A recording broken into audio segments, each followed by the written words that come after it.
The airport was loud with rolling suitcases, boarding calls, and hurried footsteps, but Daniel's heart felt completely still inside, like the world was moving without him. He sat alone near gate 47, staring at the departure board as if the blinking letters might suddenly explain why his chest felt so heavy. He was one of the wealthiest men in the country, a self-made billionaire whose name filled business magazines, yet at that moment, none of it mattered.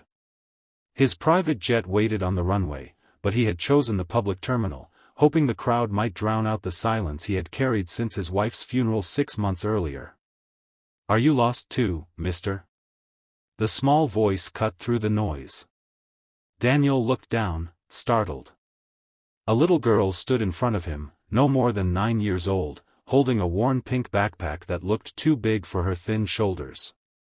Her hair was tied into uneven ponytails, and her shoes were scuffed at the toes. She looked up at him with wide, curious eyes, not afraid, not impressed, just honest. Daniel blinked. "Lost?" he repeated softly. She nodded seriously and sat down beside him without asking permission. "I am. The airport is very big. I was following my mama, but then there were too many people, and now I can't see her." Daniel's heart skipped.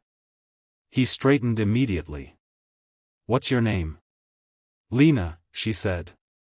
"What's yours?" "Daniel." He glanced around quickly, scanning faces, panic rising beneath his calm exterior. "How long have you been alone?" She shrugged. "Not long. I think. Time feels funny when you're scared." Those words hit him harder than he expected. He had negotiated billion-dollar deals without flinching, but the thought of this small girl alone in a sea of strangers made his hands tremble. "We'll find your mother," he said firmly. "I promise."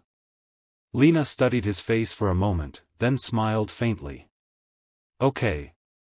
You look like you keep promises."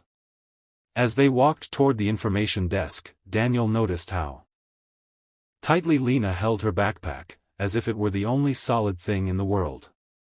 She walked quickly to keep up with his long strides, refusing his offer to carry it for her. When they reached security personnel, Daniel explained the situation, and an announcement was made over the loudspeaker. Minutes passed. Then more minutes. Lena's smile slowly faded. "What if she can't hear them?" Lena asked quietly. Daniel knelt in front of her, lowering himself to her level. "Then we'll keep trying. Airports have many ways of finding people." She hesitated, then asked, "Are you really lost too, mister?" Daniel paused.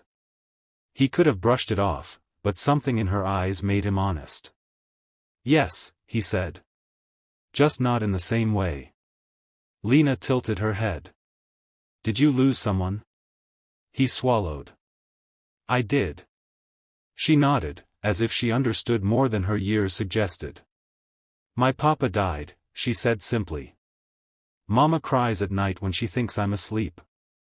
Daniel felt his throat tighten. For the first time in months, he didn't feel so alone in his grief. An hour passed. No one came forward. The security officer suggested taking Lena to the airport's child services area. Lena's eyes filled with tears, but she didn't cry. She just stood very still. "I don't want to go somewhere else," she whispered. "What if Mama comes back here?" Daniel made a decision then, one that surprised even himself. "I'll stay with her," he said firmly. "As long as it takes." The officer hesitated, then nodded. "All right. But if we don't find her soon, we'll need to involve airport authorities." They moved to a quieter corner near a large window overlooking the runway. Planes took off and landed, their engines roaring like distant thunder. Lena pressed her face to the glass. "Where are you going?" she asked. "I was supposed to go to a meeting," Daniel said. "A very important one." She looked back at him. "Are you still going?" He glanced at his watch, then shook his head. "No. I think I'm exactly